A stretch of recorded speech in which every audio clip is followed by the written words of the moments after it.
Hello friends, എല്ലാവർക്കും നമസ്കാരം. നിങ്ങളേവരും കാത്തിരിക്കുന്ന രേവതിയുടെയും സച്ചിയുടെയും അടുത്ത ആഴ്ചയിലെ വിശേഷത്തിലേക്ക് എല്ലാ കൂട്ടുകാർക്കും സ്വാഗതം. എല്ലാവർക്കും നല്ലൊരു ശുഭരാത്രിയൊക്കെ നേർന്നുകൊണ്ട് നമുക്ക് അടുത്ത ആഴ്ചയിലെ വിശേഷത്തിലേക്ക് കടന്നാലോ. അതിനുമുമ്പായിട്ട് ആരെങ്കിലും നമ്മുടെ ചാനൽ ആദ്യമായിട്ട് കാണുന്നുണ്ടെങ്കിൽ ഒന്ന് സബ്സ്ക്രൈബ് ചെയ്ത് വെക്കണം. അതിനോടൊപ്പം തന്നെ മാക്സിമം എല്ലാവരും ഒരു ലൈക്ക് അടിച്ചിട്ട് വീഡിയോ കാണാൻ വേണ്ടി ശ്രദ്ധിക്കണേ. അപ്പൊ നമുക്ക് നേരെ അടുത്ത ആഴ്ചയിലെ വിശേഷത്തിലേക്ക് തന്നെ കിടക്കാം. അങ്ങനെ അവസാന സീനായിട്ട് കണ്ടത് നമ്മുടെ രേവതിനെ സച്ചി അങ്ങോട്ട് രക്ഷിച്ചു. ഒരു തരത്തില് സച്ചിനെ രേവതിയും രക്ഷിച്ചു. 10,000 രൂപ ചന്ദ്രയുടെ കയ്യിൽ കൊണ്ട് കൊടുത്തു. ഏതായാലും ചന്ദ്രയുടെ വായു അടപ്പിച്ചു സച്ചി. ഇതൊക്കെ കഴിഞ്ഞിട്ട് പിന്നെ കാണിക്കുന്നത് നമ്മുടെ സച്ചിയും അതുപോലെ തന്നെ രേവതിയും കൂടെ റൂമിനകത്തേക്ക് കയറി പോയി. റൂമിനകത്തേക്ക് കയറി ചെന്നതും സച്ചി ചോദിക്കുന്നത് വേറെ ഒന്നുമല്ല കേട്ടോ, എവിടെ നിന്ന് കിട്ടി 10,000 രൂപ? നീ എവിടെ നിന്നാണ് ഈ 10,000 രൂപ കൊടുത്തത്? നീ നിന്റെ അമ്മേനെ കൊണ്ട് കടം മേടിപ്പിച്ചോ? അല്ല, നിനക്ക് എവിടെ നിന്ന് കിട്ടി പറ എന്നൊക്കെ ഇങ്ങനെ പറഞ്ഞപ്പോഴത്തേക്കും രേവതി പറഞ്ഞു, സച്ചേട്ടാ 10,000 രൂപ ഞാൻ കൊടുത്തില്ലേ, ഇനിയിപ്പം അതൊന്നും സച്ചേട്ടൻ അറിയേണ്ട കാര്യമില്ല. അതെ, നീ എന്റെ ഭാര്യ, ഞാൻ എന്തൊക്കെ കാര്യങ്ങൾ ചെയ്യുന്നു എന്ന് നിനക്കറിയാനുള്ള അവകാശവും അതുപോലെ തന്നെ നീ എന്തൊക്കെ കാര്യങ്ങൾ ചെയ്യുന്നു എന്ന് എനിക്കറിയാനുള്ള അവകാശവുമുണ്ട്. അതിനുള്ള അവകാശവും അധികാരവും ഒക്കെ ഉള്ളത് കൊണ്ട് തന്നെ എനിക്ക് അറിഞ്ഞേ പറ്റൂ. നീ അങ്ങനെ ഒരു 10,000 രൂപ കൊടുത്തിട്ടുണ്ടെങ്കിൽ അത് എവിടെ നിന്ന് കിട്ടിയെന്ന് എനിക്ക് അറിയണം എന്നിങ്ങനെ പറഞ്ഞപ്പോ വീണ്ടും നമ്മുടെ രേവതി പറഞ്ഞു, സച്ചേട്ടാ വീട് സച്ചേട്ടാ, എന്തിനാ വെറുതെ ഇനി അതൊക്കെ സച്ചേട്ടൻ അറിയണത്? ഇപ്പൊ 10,000 രൂപ കൊടുത്തു, അവിടെ ആ പ്രശ്നം അവസാനിച്ചു. അത് മാത്രം പോരെ, അല്ലാതെ ഇനിയിപ്പോ അത് എവിടെ നിന്ന് കിട്ടി എങ്ങനെ കിട്ടിയെന്ന് സച്ചേട്ടൻ അറിയേണ്ട കാര്യമുണ്ടോ? ഇനി ഏതായാലും അമ്മയുടെ ശല്യം ഉണ്ടാവില്ലല്ലോ എന്ന് പറഞ്ഞപ്പം, എന്റെ പൊന്നു രേവതി നീ പറയുന്നുണ്ടോ എന്നിങ്ങനെ പറഞ്ഞു. രേവതി അങ്ങ് പോകാൻ തുടങ്ങിയപ്പോഴത്തേക്ക് സച്ചി കയ്യിലങ്ങ് കയറി പിടിച്ചിട്ട് നീ പറഞ്ഞിട്ട് പോയാ മതി എന്നും പറഞ്ഞ് കയ്യിലേക്ക് നോക്കിയതും കൈ കിടന്ന വള കാണുന്നില്ല. സച്ചി ചോദിച്ചു, ഇതെന്തിയേ കൈ കിടന്ന വള? അത് പിന്നെ സച്ചിയേട്ടാ, കൈ കിടന്ന വള എന്തിയെന്ന് ഞാൻ ചോദിച്ചത്.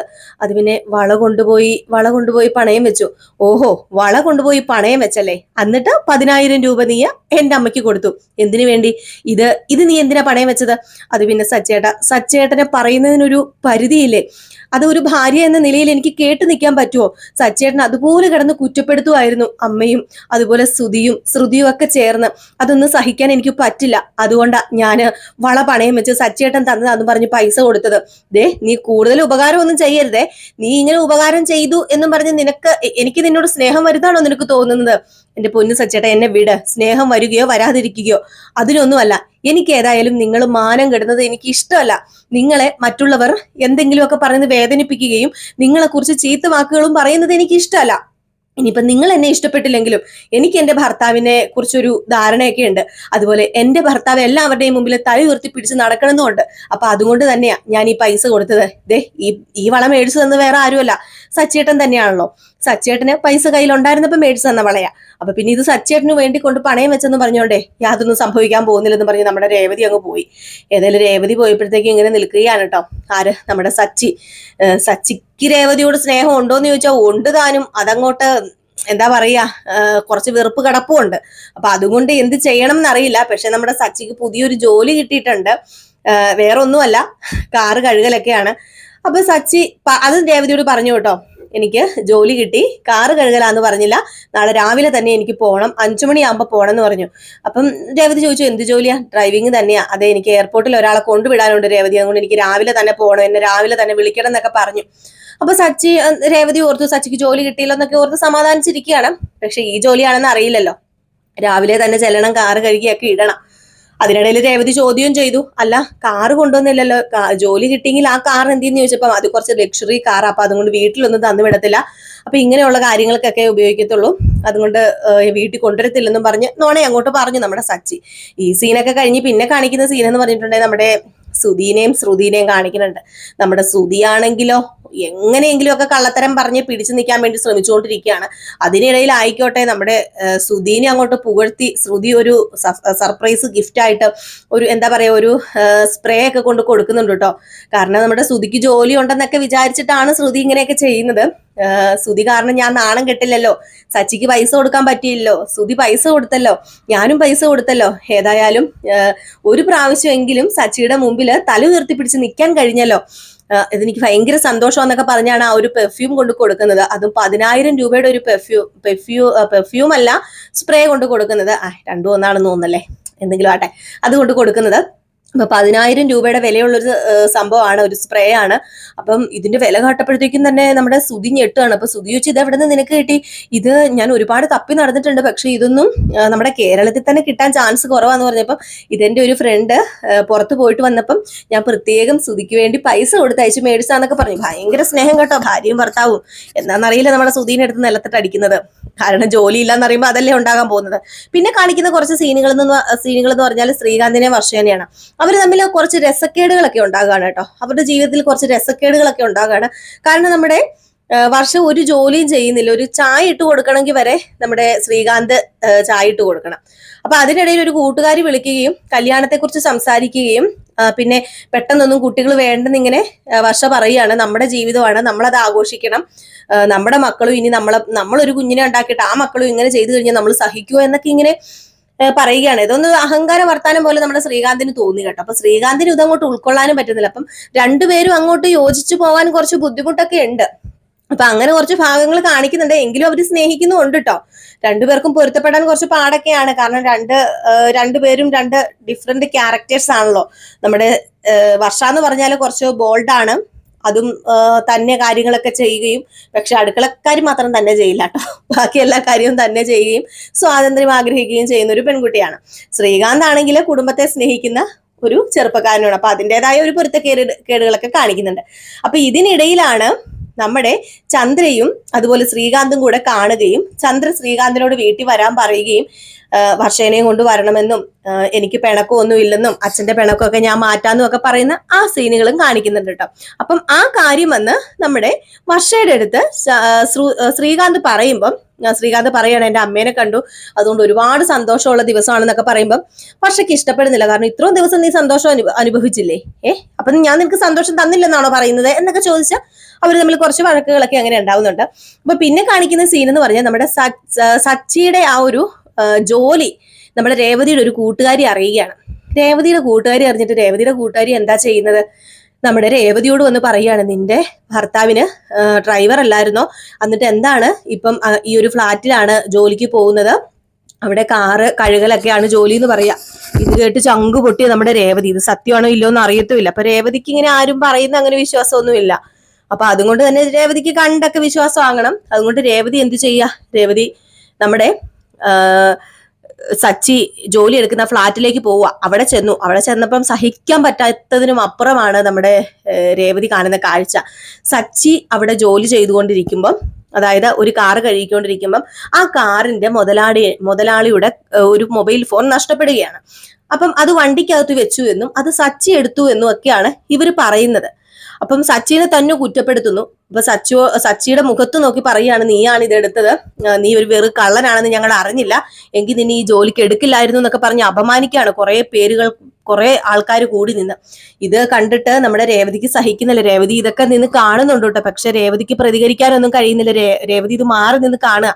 സച്ചി ആവുന്ന തരത്തിൽ പറയുന്നുണ്ട്, എന്റെ പൊന്നു സാറേ ഞാൻ എടുത്തിട്ടില്ല, എനിക്ക് അതിന്റെ കാര്യമില്ല, ഞാനൊരു ഡ്രൈവറാണ്, എനിക്ക് വേറെ ഒരു ജോലി കിട്ടാത്തിട്ട് എന്റെ കുടുംബം പോറ്റാൻ വേണ്ടിയാണ് ഞാൻ ഇവിടെ വന്ന് കഷ്ടപ്പെടുന്നത് എന്നൊക്കെ പറയുന്നുണ്ട്. പക്ഷെ ആ സ്പോട്ടിൽ തന്നെ ഫോൺ അയാളുടെ റൂമിൽ നിന്ന് കിട്ടുകയാണ്. ഇപ്പൊ വേറൊരാള് ഫോൺ എടുത്തോണ്ട് വരികയാണ്. അയ്യോ ഫോണ് റൂമിൽ തന്നെ ഉണ്ടായിരുന്നു എന്ന് പറഞ്ഞപ്പോ സച്ചിയോട് ക്ഷമ ചോദിക്കുകയൊക്കെ ചെയ്യുന്നുണ്ട്. അപ്പൊ സച്ചിയുടെ അവിടുത്തെ എന്താ പറയുക അവസ്ഥ എന്ന് പറഞ്ഞാൽ അത്രയ്ക്ക് നല്ല ഇതൊന്നും അല്ല. സച്ചിക്ക് താല്പര്യമില്ലാതെയാണ് ആ ജോലി ചെയ്യുന്നത്. പക്ഷേ കുടുംബം നോക്കണമല്ലോ, അപ്പൊ അതുകൊണ്ടാണ് ആ ജോലി ചെയ്യുന്നത്. ഇത് നമ്മുടെ രേവതി അറിയാണ്. അപ്പൊ രേവതി അറിയാണ് ജോലി എങ്ങനെയാ പോയത്. അതായത് വാടകക്കാരെ പിടിച്ചെടുത്തോണ്ട് പോയത് ആ ഫൈനാൻസർ ആണല്ലോ. അപ്പൊ അവിടെ ചെന്ന് കാല് പിടിച്ചു കഴിഞ്ഞിട്ടുണ്ടെങ്കിൽ, ഈ ഫൈനാൻസറിന്റെ അടുത്ത് ചെന്ന് കാല് പിടിച്ചു കഴിഞ്ഞിട്ടുണ്ടെങ്കിൽ ആ ഒരു വണ്ടി കൊടുക്കൂലോ, വാടക വണ്ടി കൊടുക്കൂലോ. അപ്പൊ രേവതി ചെന്ന് പറയാൻ ഓർത്തോണ്ട് രേവതി ആ ഓഫീസിലേക്ക് പോവുകയാണ്. ഏത് ഫൈനാൻസറുടെ ഓഫീസിലേക്ക്, ആ ഫൈനാൻസിലേക്ക് പോവുകയാണ്. അവിടെ ചെന്ന് കഴിഞ്ഞപ്പോഴത്തേക്കും രേവതിക്ക് നേരിടേണ്ടി വരുന്നതെന്ന് പറഞ്ഞിട്ടുണ്ടെങ്കിൽ എല്ലാവരിൽ നിന്നും അവഗണന മാത്രമാണ്. അങ്ങേര് പറയുകയാണ്, തരില്ല, ഞാൻ തരില്ല, ഉറപ്പായിട്ട് ഞാൻ തരില്ല, അവന്റെ അഹങ്കാരം അത് ഇച്ചിരി കൂടുതലാ, അവൻ എന്റെ കാല് വന്ന് പിടിക്കട്ടെ എന്നിട്ട് ഞാൻ തരത്തുള്ളൂ രേവതി, ഇല്ലാതെ ഞാൻ തരില്ല എന്ന് പറഞ്ഞുകൊണ്ട് അവിടെ നിന്ന് നമ്മുടെ രേവതിനെ പറഞ്ഞു വിടുകയാണ്. സത്യം പറഞ്ഞു കഴിഞ്ഞിട്ടുണ്ടെങ്കിൽ രേവതിക്കും ഒന്നും ചെയ്യാൻ പറ്റത്തില്ലാത്തൊരവസ്ഥ. അങ്ങനെ നമ്മുടെ രേവതി ചോദിക്കുകയാണ് കേട്ടോ സച്ചിയോട്, ജോലി എന്താണ് എന്ന് ചോദിക്കുന്നു. തുറന്നടിച്ച് തന്നെ രേവതി ചോദിക്കുമ്പം ജോലി ഇതാണ് എന്ന് നമ്മുടെ സച്ചി ലാസ്റ്റ് സമ്മതിക്കുകയാണ്. രേവതിക്ക് സഹിക്കാൻ പറ്റുമോ? രേവതിക്ക് സഹിക്കാൻ പറ്റുന്നതിലും അപ്പുറമാണ്. അപ്പൊ ഇതിനിടയ്ക്ക് നമ്മുടെ രേവതി വീണ്ടും പോകുന്നുണ്ട്. ആ ഫൈനാൻസറിനെ കാണാനായിട്ട്. അപ്പം ഈ പോകുന്ന ഇടയ്ക്ക് വേറൊരു സംഭവം നടക്കുക. അപ്പം രാവിലെ തന്നെ ഫൈനാൻസറിനെ കാണാൻ പോകണം. അപ്പം വീട്ടിൽ അടുക്കളപ്പണി എല്ലാം ചെയ്തു വെച്ചിട്ടാണ് നമ്മുടെ രേവതി പോകുന്നത്.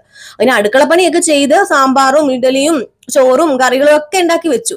എന്നിട്ട് രേവതി അങ്ങ് പോയി കഴിഞ്ഞപ്പോഴത്തേക്കും ചന്ദ്ര എന്ത് ചെയ്തു, അടുക്കളയിൽ കയറിയിട്ട് ഭക്ഷണമൊക്കെ എടുക്കുകയാണ്. നമ്മുടെ ചന്ദ്രയുടെ കൂട്ടുകാരി ഭാമ വന്നു. അപ്പൊ ഭാമയ്ക്ക് ഇഡലി കാര്യങ്ങളൊക്കെ എടുത്തു കൊടുക്കുകയാണ്. അങ്ങനെ ഇഡലിയൊക്കെ എടുത്തു കൊടുത്തു. സാമ്പാറിന്റെ ആ ഒരു മൂടി അങ്ങോട്ട് മൂടിയില്ല, സാമ്പാർ അങ്ങോട്ട് തുറന്നിട്ടിട്ട് പോയി. എന്ത് ചെയ്യാനാ, അവിടെ ഒരു പല്ലി ഉണ്ടായിരുന്നു. ആ പല്ലി വന്ന് സാമ്പാറിനകത്ത് വീണു. അപ്പൊ പിന്നെ അവിടെ ഉള്ളത് നമ്മുടെ രവീന്ദ്രനാണ് ഭക്ഷണം കഴിക്കാനുള്ളത്. അപ്പൊ ഇതിനിടയിൽ നമ്മുടെ ചന്ദ്ര വീട്ടിൽ നിന്ന് ഇറങ്ങി പോകുന്നുണ്ട്. വീട്ടിൽ നിന്ന് ഇറങ്ങി പോകുന്ന വേറെ എങ്ങോട്ടും അല്ല, ഭാമയുടെ കൂടെ നമ്മുടെ ശ്രീകാന്തിനെ കാണാൻ വേണ്ടിയൊക്കെ പോകുന്നതാണ്. അപ്പൊ വീട്ടിൽ നിന്ന് ഇറങ്ങി പോവുകയാണ്. അപ്പൊ ഈ സമയത്ത് നമ്മുടെ രേവതി ആണെങ്കിൽ അമ്പലത്തിൽ പോകുകയെന്ന് പറഞ്ഞ് ഫൈനാൻസറിനെ കാണാനും പോയി. ഒന്നുകൂടെ കണ്ടേക്കാന്നൊക്കെ ഓർത്ത് ഫൈനാൻസറിനെ കാണാനും അങ്ങ് പോയി. അപ്പൊ ആരാ ഉള്ളത്, പിന്നെ രവീന്ദ്രൻ മാത്രമേ ഉള്ളൂ. അപ്പൊ ഉച്ചയ്ക്ക് ഭക്ഷണം കഴിക്കാറായി രവീന്ദ്രൻ. രേവതി ഫോൺ വിളിച്ചിട്ട് അച്ഛാ ഭക്ഷണം എടുത്ത് കഴിക്കാൻ പറഞ്ഞു. ഓക്കെ മോളെ ഞാൻ കഴിക്കാന്നൊക്കെ പറഞ്ഞു. മോള് വരാറായോന്ന് ചോദിച്ചപ്പോ ഇല്ല, ഞാൻ കുറച്ചും കൂടെ താമസിക്കും, കുറച്ചും കൂടെ പൂവൊക്കെ കെട്ടി തീർക്കാനുണ്ടെന്നൊക്കെ നുണയൊക്കെ പറഞ്ഞ് ഇങ്ങനെ കള്ളത്തരം പറയുകയാണ്. ഓക്കെ ആയിക്കോട്ടെ മോളെ, ഞാൻ ഭക്ഷണം കഴിച്ചോളാന്നും പറഞ്ഞുകൊണ്ട് നമ്മുടെ രവീന്ദ്രൻ പോയി ഭക്ഷണം വിളമ്പി എടുത്തോണ്ട് വന്ന് ആ കറിയും കൂടെ എടുത്ത് കഴിക്കാൻ വേണ്ടി തുടങ്ങും. അപ്പൊ അതിനകത്ത് പല്ലി ചത്ത് കിടപ്പുണ്ട്. പല്ലിക്ക് നല്ല വിഷമുള്ള ഒരു സംഭവമാണല്ലോ. അപ്പൊ അത് കഴിച്ചു കഴിഞ്ഞിട്ടുണ്ടെങ്കിൽ ചിലപ്പം ദേഹത്തിന് പല അസ്വസ്ഥതകളും ഒക്കെ ഉണ്ടാകാം, മരണം വരെ സംഭവിച്ചേക്കാം. അപ്പൊ അതുകൊണ്ട് തന്നെ ഇതൊന്നും അറിയുന്നില്ല. സാമ്പാർ ആരോ തുറന്നു വെച്ചിട്ട് പോയി. ലാസ്റ്റ് പുള്ളിക്കാരൻ അവിടെ ഇരുന്നൊരു മൂടി എടുത്ത് മൂടുകയും ചെയ്തു. ഭക്ഷണം കഴിക്കാൻ തുടങ്ങിയപ്പോൾ നമ്മുടെ സച്ചി വന്ന് കോളിംഗ് ബെല്ല് അടിച്ചപ്പോഴത്തേക്കും രവീന്ദ്രൻ പോയി വാതിൽ തുറന്നു. അപ്പൊ അച്ഛൻ ഭക്ഷണം കഴിക്കുകയാണോന്ന് ചോദിച്ചപ്പോ അതെ ഞാൻ ഭക്ഷണം കഴിക്കാന്ന് പറഞ്ഞപ്പോ എങ്കിൽ പോയി ഞാനും കഴിക്കാൻ പോവാ. അതെന്താ അച്ഛൻ ഇവിടെ തന്നെ ഉള്ളോ, ഇവിടുത്തെ പെണ്ണുങ്ങളൊക്കെ എന്ത് ചെയ്യുന്ന ചോദിച്ചപ്പം രേവതിയാണ് അമ്പലത്തിൽ പോയി, ചന്ദ്രയാണ് എവിടെ പോയെന്ന് അറിയത്തില്ല, അവളും എവിടെയെങ്ങാണ്ടൊക്കെ പോയെന്ന് പറഞ്ഞപ്പോഴത്തേക്കും സച്ചി ഇങ്ങനെ വഴക്കുണ്ടാക്കുക. അച്ഛൻ ഇവിടെ ഒറ്റയ്ക്ക് ഇട്ടിട്ട് പോയത് എന്തിനാ അങ്ങനെ ഇങ്ങനെയാന്നൊക്കെ ചോദിച്ച് രേവതിനെ ഇങ്ങനെ പറയാണ്. വഴക്ക് പറഞ്ഞപ്പോഴത്തേക്കും രവീന്ദ്രൻ പറഞ്ഞു വേണ്ട മോനെ, എന്തിനാ അവൾക്ക് കുറച്ച് കാര്യം തിരക്കൊക്കെ ആയിട്ട് പോയതല്ലേ, അവളിവിടെ എന്റെ കാര്യങ്ങളെല്ലാം നോക്കുന്നുണ്ട്, ഇപ്പൊ ഫോൺ വിളിച്ചിട്ട് വെച്ചതേ ഉള്ളൂ ഭക്ഷണം കഴിക്കണം എന്നൊക്കെ പറഞ്ഞ്, അതുകൊണ്ട് അതൊന്നും കാര്യമാക്കണ്ട എന്നൊക്കെ പറഞ്ഞു. എന്നാ പിന്നെ അച്ഛന് ഭക്ഷണം കഴിക്കാൻ ഞാനും പോയി ഭക്ഷണം എടുത്തോണ്ട് വരാമെന്നും പറഞ്ഞ് നമ്മുടെ സച്ചി നേരെ കിച്ചണിലേക്ക് ചെന്നു, ഭക്ഷണം എടുത്തു. അതിനകത്തേക്ക് സാമ്പാർ കോരി ഇട്ടപ്പോഴും അതേ കിടക്കുന്ന ഒരു പല്ലി. സച്ചി ഞെട്ടിപ്പോയി. രവീന്ദ്രൻ വായ്ക്കകത്ത് എടുത്ത് ഉരുള വെക്കാൻ തുടങ്ങുന്നതും സച്ചി ഓടി വന്നിട്ട് ഒറ്റ തട്ട് തട്ടി. രവീന്ദ്രന് ദേഷ്യം വന്നിട്ട് എന്താടാ നീ കാണിച്ചതെന്ന് ചോദിച്ചു. അപ്പം പറഞ്ഞു അച്ഛൻ ഞാൻ പറയുന്ന കേക്ക്, അച്ഛനത് കഴിക്കരുത്. എടാ അന്നത്തിന്റെ മുമ്പിലാണോടാ നിന്റെ തോന്നിവാസം എന്ന് ചോദിച്ചപ്പം അതിനകത്തൊരു പല്ലി ഉണ്ടായിരുന്നു. അപ്പോഴാണ് രവീന്ദ്രൻ അറിയുന്നത് പല്ലിയോ, അതിനകത്ത് പല്ലി ഉണ്ടായിരുന്നു. അച്ഛൻ ഭക്ഷണം വല്ലതും കഴിച്ചോ, എങ്കിൽ നമുക്ക് ഹോസ്പിറ്റലിൽ പോവാന്ന് പറഞ്ഞു. അപ്പൊ ഇവരിവിടെ സംസാരിച്ചുകൊണ്ട് നിൽക്കുമ്പോഴാണ് പെട്ടെന്ന് നമ്മുടെ രേവതി കയറി വരുന്നത്.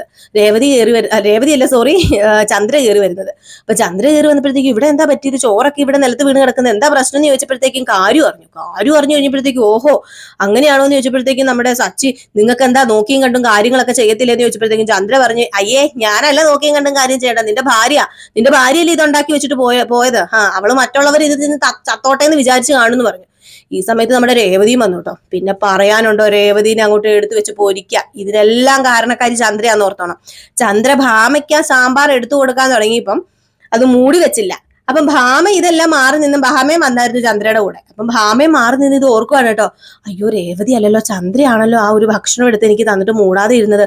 അയ്യോ പാവ രേവതി വഴക്ക് കേൾക്കുകയാണല്ലോ എന്ന് മനസ്സിൽ വിചാരിക്കുന്നുള്ളൂ. ചന്ദ്ര ഒട്ട് പറയുന്നുമില്ല, ഭാമയൊട്ട് പറയുന്നുമില്ല ചന്ദ്രയാ കുറ്റക്കാരിന്ന്. ചന്ദ്രയും ഒരു നീക്ക് കുറ്റം വെച്ചു നമ്മുടെ രേവതി പറയുന്നുണ്ട് അച്ഛൻ ഞാൻ ഒരിക്കലും അത് മൂടി വെക്കാതിരുന്നിട്ടില്ല, എനിക്ക് അങ്ങനെ ഒരു സ്വഭാവം ഇല്ല, ഞാൻ എന്തുണ്ടാക്കി വെച്ചാലും മൂടി വെക്കുള്ളൂ, അത് വേറെ ആരോ എടുത്തു എന്ന് പറയുമ്പോൾ ചന്ദ്ര ചോദിച്ചാ ഞാനാടി എടുത്തത്, നീ എന്റെ മേത്ത് കൊണ്ട് കുറ്റം വെക്കടി എന്നൊക്കെ പറഞ്ഞുകൊണ്ട് ചന്ദ്ര അങ്ങ് മെക്കിട്ട് കയറുക. ലാസ്റ്റ് രവീന്ദ്രൻ പറഞ്ഞു നിർത്തിപ്പോ ഒന്നും സംഭവിച്ചില്ലല്ലോ, ഇതിന്റെ പേരിൽ ഇനി പ്രശ്നം ഉണ്ടാക്കരുതേ എന്നൊക്കെ പറഞ്ഞു. ഏതായാലും അവിടെ ആ ഒരു പ്രശ്നം തീരുകയാണ്. എങ്കിലും നമ്മുടെ രേവതിയുടെ മനസ്സിൽ ഇങ്ങനെ കിടക്കാനുണ്ടോ, രേവതി അല്ല ചെയ്തതെന്ന് രേവതിക്ക് അറിയാം. അങ്ങനെ പിറ്റേ ദിവസം രാവിലെ നമ്മുടെ രേവതി വീണ്ടും ഫൈനാൻസറിനെ കാണാൻ വേണ്ടി പോകും. അപ്പൊ കാണാൻ പോയിട്ട് പറ്റിയില്ല, നമ്മുടെ രേവതി കാണാൻ പോയി കഴിഞ്ഞപ്പോൾ അയാളെ കാണാൻ സമ്മതിച്ചില്ല.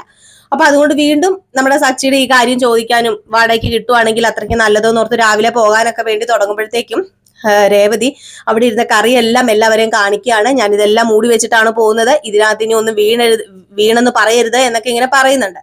ഏതായാലും നമ്മുടെ രേവതി നേരെ ഫൈനാൻസറുടെ അടുത്തേക്ക് പോകുന്നു. ശ്രുതി ആണെങ്കിൽ ഏതോ ഒരു വീട്ടില് കുറച്ച് മസാജ് ചെയ്ത് കൊടുക്കാനൊക്കെ ഉണ്ട് ഒരു മേഡത്തിനെന്നും പറഞ്ഞുകൊണ്ട് പോവുകയാണ്. ഏതായാലും നമ്മുടെ രേവതി പോകുന്ന ഫൈനാൻസറുടെ വീട്ടിൽ തന്നെയാണ് ഈ ശ്രുതി മസാജ് ചെയ്ത് കൊടുക്കാനും പോകുന്നത്. ഏതായാലും രേവതി ആ ഫൈനാൻസറുടെ വീട്ടിൽ ചെന്ന് കാര്യങ്ങളെല്ലാം പറയുന്നത് ശ്രുതി മാറി നിന്ന് കേൾക്കാണ് കേട്ടോ. അപ്പൊ ശ്രുതി അവിടെ പോയത് അവിടുത്തെ ആ ഫൈനാൻസറുടെ ഭാര്യയ്ക്ക് മസാജ് ചെയ്യാനാണ്. രേവതി അവിടെ വന്നത് ശ്രുതി കണ്ടു. ശ്രുതി ഇതെല്ലാം കേട്ടു. നമ്മുടെ സച്ചിക്ക് പണിയില്ലാത്തതും സച്ചി ഇപ്പം വേറൊരു ജോലി ചെയ്യുകയാണെന്നും വേറൊരു ജോലി ചെയ്യാന്ന് അറിഞ്ഞില്ല, പണിയില്ലെന്നും വണ്ടി ഇങ്ങനെ പിടിച്ചെടുത്തതാണ് എന്നും അല്ലാതെ വേറെ ആരും വണ്ടി കൊണ്ടുപോയതല്ല, ടൂറിന് പോയതാണെന്നൊക്കെ നുണയെ പറഞ്ഞിരിക്കുകയാണല്ലോ ഫൈനാൻസറുടെ ഭാര്യയൊക്കെ ആയിട്ട്. അപ്പൊ അങ്ങനെ നുണ പറഞ്ഞതൊന്നും അല്ല എന്ന് നമ്മുടെ ശ്രുതിക്ക് മനസ്സിലാവുക. അപ്പൊ ശ്രുതിക്ക് മനസ്സിലായി സച്ചിക്ക് വേലയില്ല കൂലിയില്ല എന്ന്. കിട്ടിയ അവസരം പാഴാക്കോ, വീട്ടിൽ വന്ന അതെല്ലാം അങ്ങോട്ട് പറഞ്ഞു. ശ്രുതി എല്ലാവരോടും പറഞ്ഞു.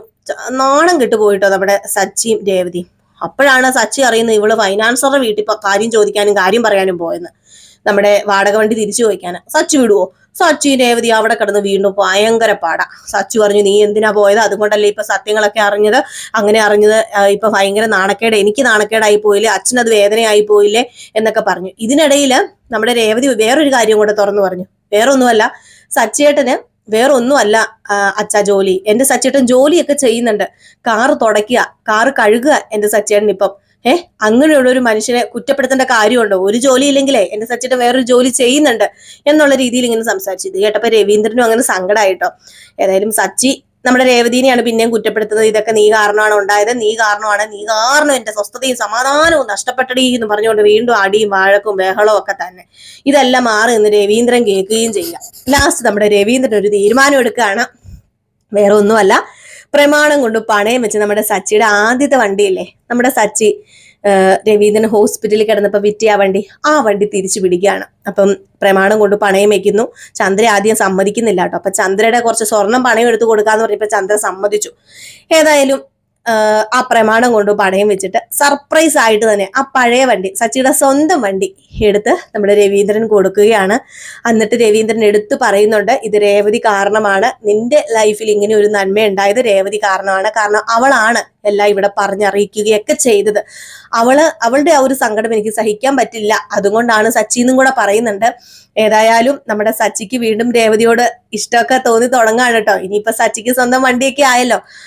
അപ്പൊ ഇതെല്ലാം കൂടെ കോർത്തിണക്കിയ ഒരു വിശേഷമാണ് അടുത്ത ആഴ്ച വരാൻ പോകുന്നത്. ഇപ്പൊ കുറച്ചേറെ ആയെന്ന് തോന്നുന്നു, പറഞ്ഞ് നീണ്ട് പോയി, കുറച്ച് ലെങ്ത് ആയി പോയെന്ന് തോന്നുന്നു. കാരണം കുറെ കഥ ഉണ്ടായിരുന്നു നമുക്ക് പറയാൻ. അപ്പൊ അതുകൊണ്ടാണ് കേട്ടോ. അപ്പൊ എല്ലാവരും കാത്തിരിക്കുക. നാളെ നമുക്ക് വിശേഷം ഉണ്ടോ ഇല്ലോ എന്ന് അറിയില്ല, കറക്റ്റ് ഒരു ഇൻഫർമേഷൻ കിട്ടിയിട്ടില്ല. വിശേഷം ഉണ്ടാകാൻ ചാൻസ് കുറവാണ്. ഏതായാലും വിശേഷം ഇല്ല എങ്കിൽ നമുക്ക് തിങ്കളാഴ്ച കാണാം, വിശേഷം ഉണ്ടെങ്കിൽ നമുക്ക് നാളെ രാവിലെ ഫുൾ വിശേഷവുമായിട്ട് കാണാം നാളത്തെ. അപ്പൊ എല്ലാവർക്കും വീണ്ടും ഒരു അടിപൊളി ശുഭരാത്രിയൊക്കെ നേർന്നുകൊണ്ട് നിർത്തുന്നു. Tata, bye bye.